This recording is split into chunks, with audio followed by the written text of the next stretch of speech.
El guapo Juan Blanco. Poco después de estos sucesos llegó al partido del Salto un paisano sumamente lujoso que algunos indicaron con el nombre de don Juan Blanco. Juan Blanco era un paisano hermoso que vestía con un lujo deslumbrador, con un traje que no era de ciudad ni de campo, siendo mezcla de los dos. Su pequeño pie estaba calzado con una rica bota granadera de cuero de lobo que sujetaba al empeine con una lujosa espuela de plata con incrustaciones de oro. Llevaba bombacha de casimir negro, sujeta a la cintura por un tirador de charol, abotonado con monedas de oro y adornado con pequeñas monedas de plata, en una cantidad tal que apenas se podía adivinar por los pequeños claros la clase de cuero de que estaba hecho aquel tirador. Por la parte delantera de éste asomaban las culatas de dos enormes trabucos de bronce y las de dos pistolas pequeñas, pero de gran calibre y sistema moderno.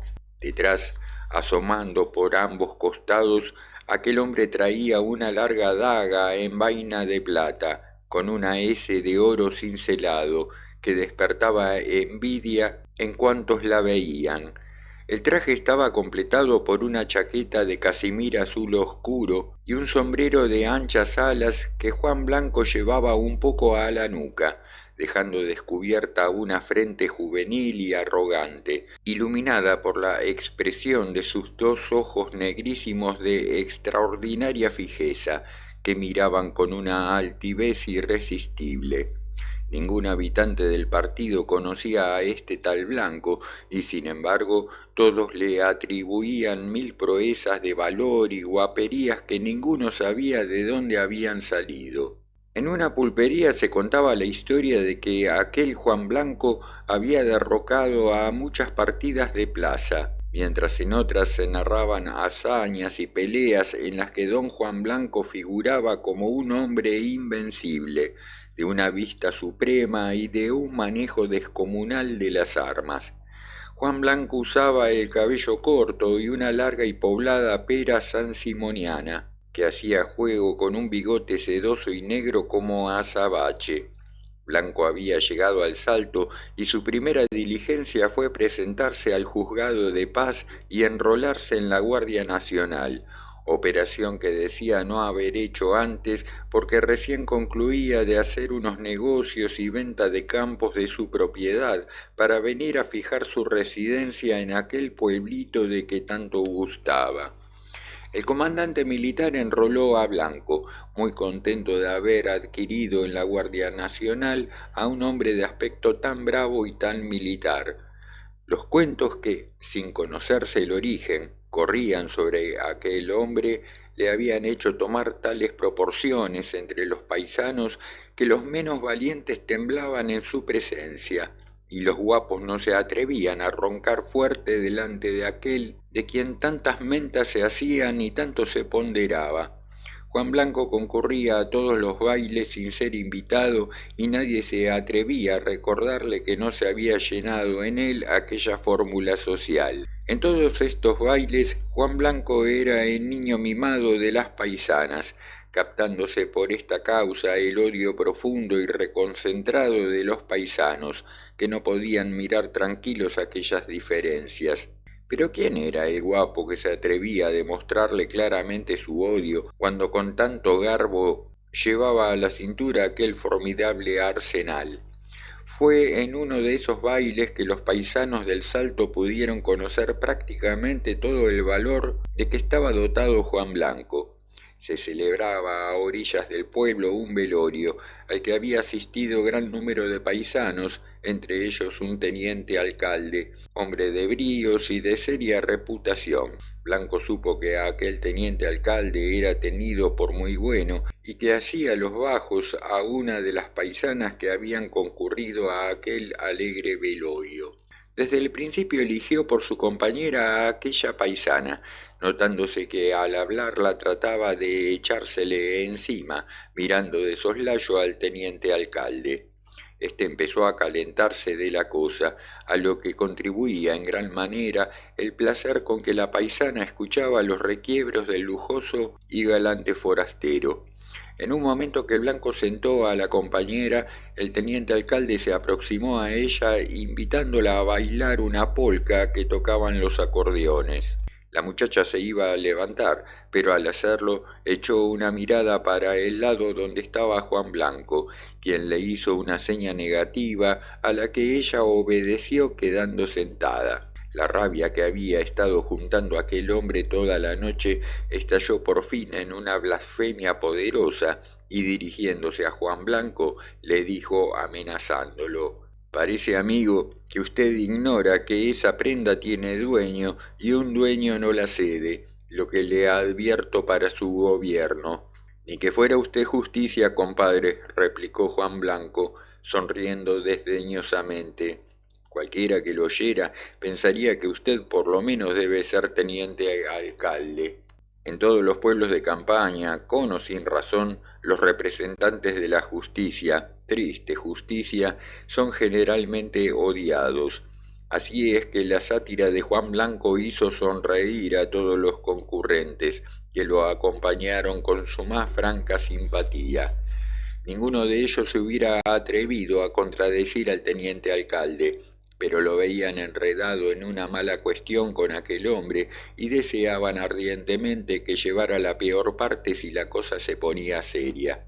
«Pues sépase eso, guaso», había respondido todo colérico el justicia, «que soy el teniente alcalde de este cuartel y que no tengo que tolerar las compadradas de usted ni de nadie». «Lo que es de los demás no digo nada», contestó el gaucho tomando asiento, «pero las mías las ha de aguantar, porque son buenas para avivar tontos».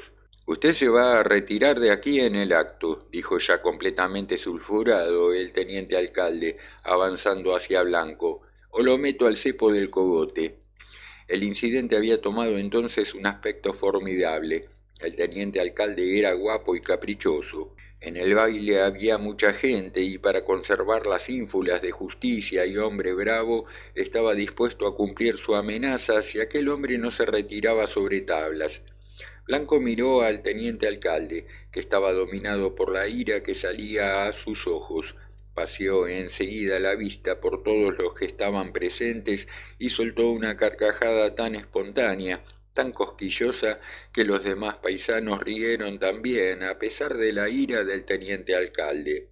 Este se puso densamente pálido, sacó un revólver de la cintura y apuntando con él a Blanco hasta apoyárselo sobre la frente, le dijo: «O sale usted afuera para no volver más, o me entrega sus armas dándose preso». Un estremecimiento poderoso recorrió el cuerpo de los testigos de este lance, pues sabían que el teniente era hombre de cumplir al pie de la letra lo que había dicho.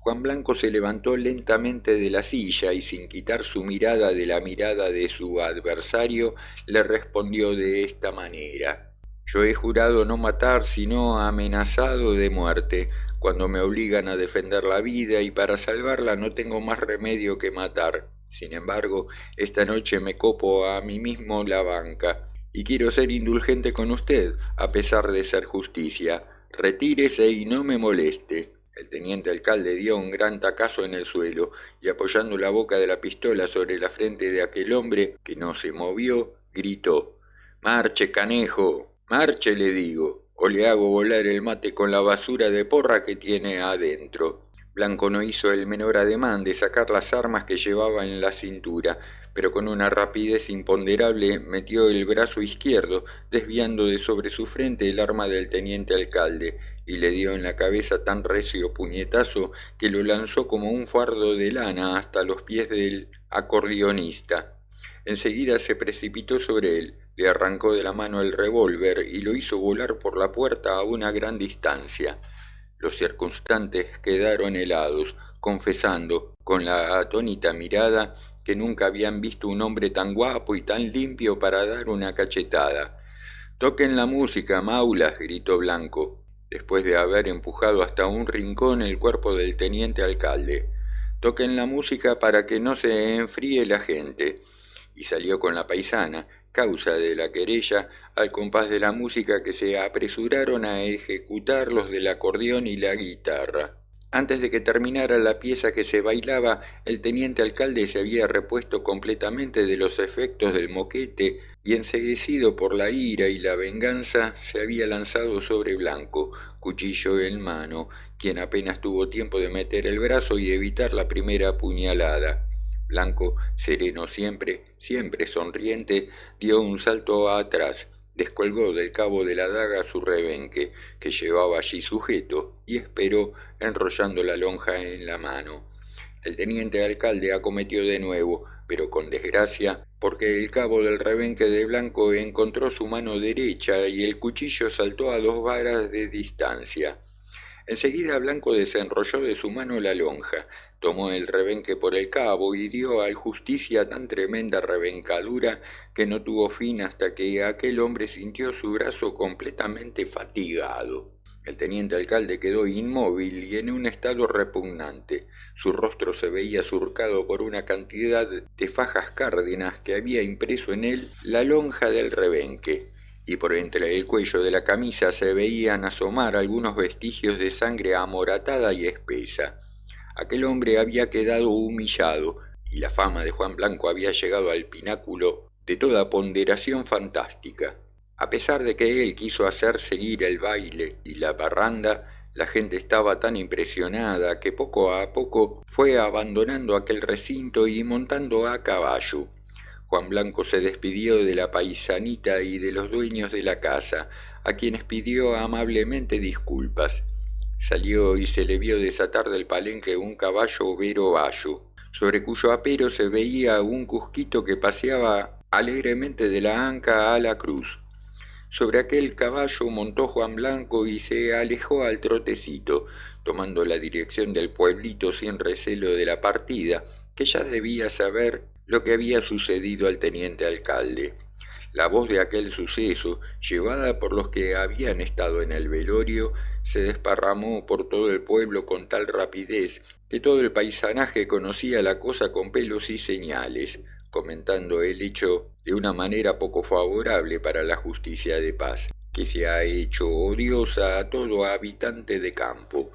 Juan se vino a un café muy concurrido, donde se armaban buenas partidas de billar que solían concluir de mala manera, y allí tuvo que aceptar varias convidadas y corroborar las versiones que sobre la azotaína corrían, y que los menos crédulos se permitían poner en duda, pues al hecho magnánimo de no hacer uso de las armas ventajosas que llevaba en la cintura se unía el valor de que aquel hombre había hecho alarde y la ocurrencia feliz de una rebenqueadura macuca en pleno baile al teniente alcalde más orgulloso y antipático de todo el pueblo. «Yo no ensucio más mi daga en sangre de justicias», respondió Juan Blanco a la pregunta de por qué no lo había muerto. «Es gente que me da asco y para quien guardo el rebenque a falta de arriador, que si yo cargase arriador a talerazos los había de manejar por maulas. Pero es bueno que usted se oculte, al menos por unos días», dijeron a Blanco, «pues tenga por seguro que han de salir a buscarlo para prenderlo, pues querrán vengar de mala manera lo que usted ha hecho en el velorio, que tendrá al juez de paz dado a todos los diablos». «La partida no ha de salir a buscarme», dijo insolentemente Juan Blanco, «porque los hombres se conocen en el pelo de la ropa. De todos modos», añadió con la mayor naturalidad de este mundo, «si pasan 2 días sin que la partida me busque, yo he de buscar a la partida y entonces nos hemos de ver lindo las caras, y prometo que ha de haber diversión para más de un mes». Los paisanos estaban absortos al escuchar a Blanco. O aquel hombre era un contador de guayabas, lo que no podía ser por la muestra que había dado esa noche, o era un hombre como jamás habían alojado en su pago los buenos habitantes del Salto. Juan Blanco jugó con algunos paisanos varias partidas de billar y se retiró después de hacerles algunas trampas, vicio que había contraído últimamente y del que no podía prescindir, según decía, cuando era pillado en una que no tenía disculpa. Aquella noche todos pasaron por alto las trampas que les hizo Blanco, se acordaban del teniente alcalde y tenían miedo. Juan Blanco montó a caballo y ganó el campo, pues no hacía noche en poblado, ni dormía jamás bajo techo. Aquel suceso tragicómico fue el tema inagotable del resto de aquella noche y el día siguiente, hasta que una nueva aventura vino a hacerlo palidecer. En los pagos del Salto existía por aquellos tiempos un tal Rico Romero, muy conocido en aquel partido por hombre bravo y de mucha fortuna. Rico Romero tenía la reputación de la primera daga del partido y no podía mirar sin celos las proporciones colosales que iban tomando las mentas de Juan Blanco. Rico Romero no daba crédito a las mentas de que había venido acompañado el tal Juan Blanco, y respecto a la malaventura del alcalde decía que Juan Blanco lo había madrugado, y que, además, eso lo podía hacer cualquiera con un hombre que, como el teniente alcalde, era flaco y de muy poca vista para manejar el cuchillo. Sin embargo, aquella aventura del alcalde le había conquistado a Blanco la admiración de los paisanos, que sostenían a Romero que aquel hombre era más bravo que un toro. La noche siguiente al famoso velorio, los paisanos habían caído al billar y casa de negocio donde armaban sus partidas y donde desde temprano estaba Rico Romero. La conversación recayó sobre Blanco y se entabló la eterna discusión en que Romero sostenía que aquel Blanco debía ser más morado que una sandía. «Es mucho hombre», dijo uno de los gauchos. «Es mucho hombre y tiene la vista que parece relámpago y un manejo en la daga que asusta, créamelo». «Pues con la vista y todo, y con manejo y todo», contestó Romero. «La primera vez que ese hombre se meta conmigo, no le van a valer ni una cosa ni otra, porque lo he de matar».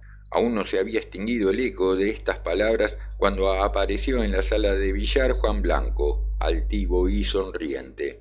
Era imposible que al entrar no hubiese oído lo que acababa de pronunciarse, pero se hizo el desentendido y saludó a la concurrencia con un cordial «Buenas noches, compañeros». Rico Romero comprendió que el Blanco lo había oído y creyó que disimulaba de miedo, pues por nuevo que aquel hombre fuese en el pueblo, debía conocer quién era. Y efectivamente ya Blanco sabía quién era Rico Romero y suponía que éste, por celos de reputación, trataría de buscar camorra. Romero fue el único que no contestó al saludo del paisano, quien siguió haciéndose el desentendido y se puso a conversar con dos gauchos que estaban recostados al mostrador.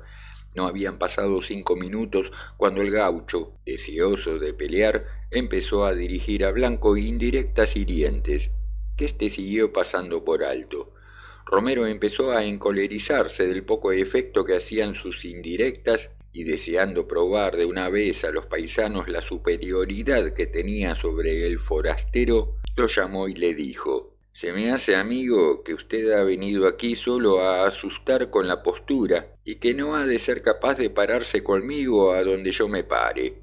«Será así, amigo», contestó Juan Blanco sin dejar su postura perezosa y sonriendo siempre. «Yo no puedo obligar a nadie que crea lo que no quiere creer. Bien se me había puesto», siguió diciendo Romero, ensoberbecido por la actitud humilde del paisano, «bien se me había puesto que usted era un mulita mal pegador, y que en cuanto diera con un hombre que le metiera el resuello, se le iban a quitar los bríos del primer golpe». «Ah, la malita, y sin armas se ha venido». «Será, amigo», volvió a contestar Juan Blanco, siempre imperturbable y sin cambiar de posición. «Yo no sé contradecir a nadie cuando se trata de mí». «Y aunque no se tratara», concluyó Rico creciendo en insolencia, «y basta de parolas, que no tengo hoy humor de que nadie me queme la sangre y menos un intruso».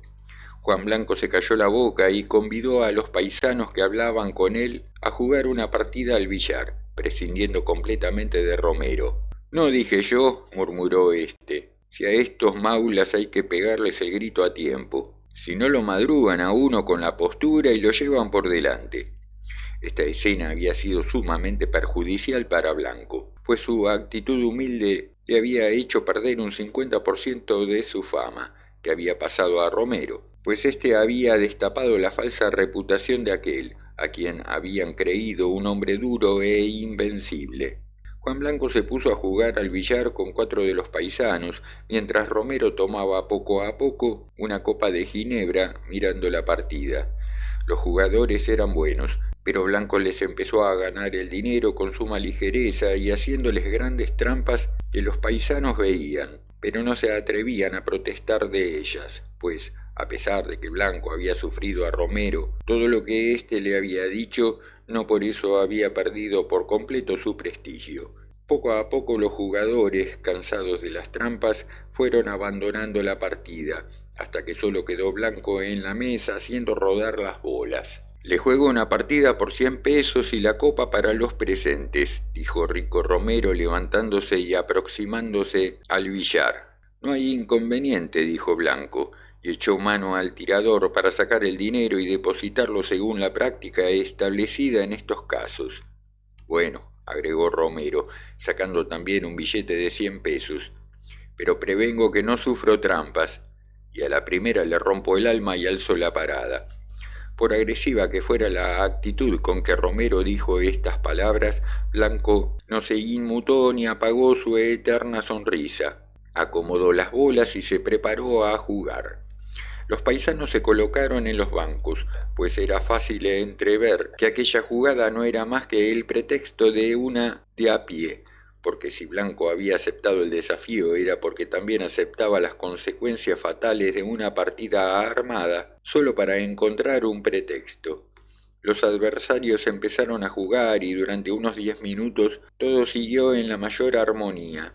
Parecía que el interés del juego había alejado todo mal pensamiento. Blanco no pudo prescindir de sus malas mañas. El primer descuido de Romero corrió el taco hacia los palos, volteándolos a todos.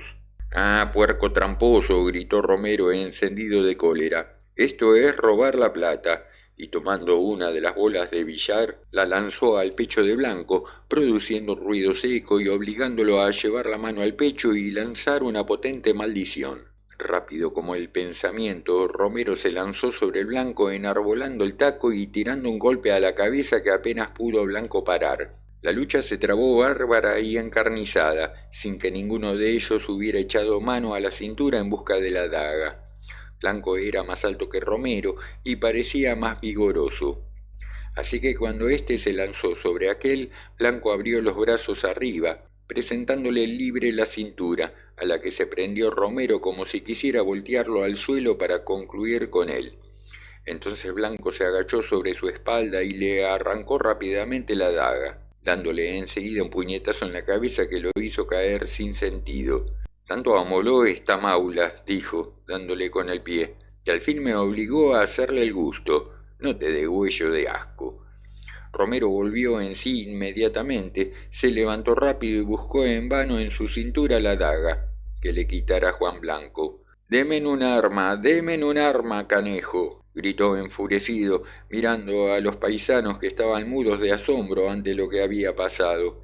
«¡Un cuchillo!», vociferó, lanzándose sobre el paisano que estaba más inmediato y tratando de arrancarle la daga que éste le rehusó, no queriendo comprometerse.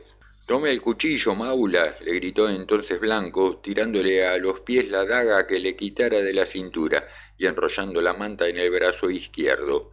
Rico Romero se precipitó sobre su arma, que blandió en su mano vigorosa, y acometió a Blanco con la cabeza baja, marcando una terrible puñalada. Blanco evitó el golpe con asombrosa limpieza y golpeó con el plano de su daga la cabeza de Romero, diciéndole: «No se asuste, maula». Romero, desesperado y conociendo que era imposible llegar con el puñal al pecho de aquel hombre, cuya vista era asombrosa, tomó rápidamente de sobre el billar otra bola que lanzó vigorosamente y que fue a estrellarse en el pecho de Blanco. Detrás de la bola acometió Romero con suma rapidez, tirando una puñalada con todo el largo de su brazo. Fue aquella la última puñalada que debía tirar en su vida. Blanco no se había turbado a pesar del segundo golpe de bola recibido en el pecho. Envolvió en su manta la puñalada que le tirara Romero y se tiró a fondo rápido y poderoso. su daga penetró entre la tercera y cuarta costilla, yéndose a clavar en la espina dorsal y atravesando en su trayecto el corazón, de manera que Rico cayó al suelo sin pronunciar una palabra.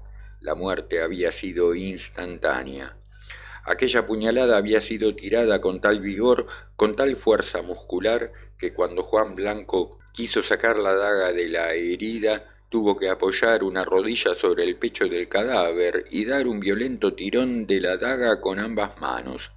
Y era tan rica la hoja de aquella arma que en la punta no se veía la menor lastimadura, a pesar de haberse enterrado por lo menos medio centímetro en la columna vertebral. Juan Blanco limpió su daga en el saco del cadáver y paseó al guardarla una mirada indagadora sobre los paisanos asombrados. Ninguno de ellos dijo una sola palabra. Estaban completamente dominados por el terror y el asombro. Juan había vuelto a tomar para ellos proporciones colosales, pues Rico Romero era un hombre reconocido por guapo y a quien no había valido ni aun el haber madrugado a un contrario. «Una copa, amigo, para mojar la garganta», dijo Blanco al pulpero, «y otra para que esta gente vaya enjuagando el jabón que tiene». El pulpero sirvió presuroso lo que aquel hombre había pedido, dándose por feliz de que no pidiese más. Blanco bebió la suya, pagó el gasto hecho y salió a la calle, donde estaba su caballo Bayo Overo, atado en el tradicional barrote de fierro que pasa de parte a parte en los postes y que colocan los negociantes de los pueblos de campo, haciéndoles prestar el servicio de tranquera, para que los animales que quedan a la puerta no suban a la vereda. Juan Blanco montó a caballo, apartando al perro que estaba sobre el apero, y tomó el camino de la plaza. Eran apenas las 9 de la noche. Se detuvo en la barbería que había a la otra cuadra del juzgado y se hizo afeitar. Nos cuenta el mismo barbero que, cuando empezaba a pasarle la navaja por la cara, Juan Blanco mantuvo con él el siguiente diálogo. «Dígame, amigo, si viniera Juan Moreira y se sentara en su casa a hacerse afeitar, así como yo estoy, ¿qué haría usted con él?» «Lo afeitaría», contestó naturalmente el barbero, «porque dicen que aquel hombre es terrible, y yo no quiero tener enemistades con nadie. Y si se negase a pagarle la afeitada, estando tan cerquita del juzgado, ¿qué haría usted con él? ¿Daría parte o se asustaría?» «Yo no me asustaría», dijo el barbero, «pero si no me quisiera pagar lo dejaría irse, porque peor sería que le fuese a dar rabia y me quisiera sacudir. Dicen que es un hombre muy malo ese tal Moreira y que ha hecho muchas muertes. No creo que sea un buen enemigo». «Sí, pero también dicen que ha sido hombre bueno y que lo han perseguido mucho. Dicen, asimismo, que su lujo es pelear las partidas». Mientras así hablaban, el barbero concluyó de afeitar a Blanco, quien se puso el sombrero y dio para que se cobrase un billete de 50 pesos. Cuando el barbero vino a traerle el vuelto, Juan Blanco le retiró la mano diciéndole: «Guarde eso, amigo, en recuerdo de Juan Moreira». El barbero quedó inmóvil, como si lo hubiera herido un rayo. Aquella revelación inesperada le cayó como un balde de agua helada, pensando en que tal vez, si él se hubiera expresado de Moreira en otros términos, probablemente éste lo habría cosido a puñaladas. El paisano montó a caballo y se alejó al tranquito, dando vueltas a la plaza y tomando el camino de las quintas.